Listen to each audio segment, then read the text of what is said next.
Economic growth has slowed across the developed world, approaching stall speed. This environment challenges investors and policymakers in the UK and Eurozone because growth has not weakened enough to bring inflation down quickly, but it has weakened sufficiently to elevate the risk of recession. Central banks will likely find a middle ground by winding down rate hikes, thereby providing support for modest risk-taking through high-yield bonds and commodity-related equities. Let's take a closer look.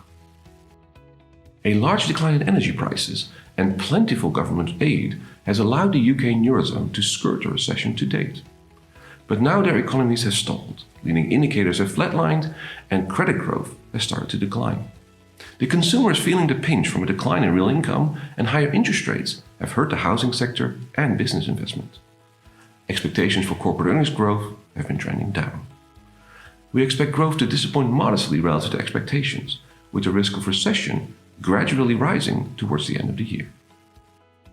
With growth stalling and energy and goods inflation rolling over, the European Central Bank and Bank of England have shifted focus to stubborn services and food inflation. So we still see signs of hawkishness by central banks. But they are walking a tightrope between increasing rates enough to contain inflation and too much to trigger recession. This task is further complicated by the hard-to-measure impact of the unrest in the banking sector. In the end, we think both central banks will take forward-looking, data-dependent views that include risks to future credit growth.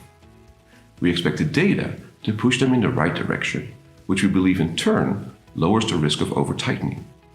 Our base case calls for 1 or 2 25 basis point rate hikes in the upcoming meetings.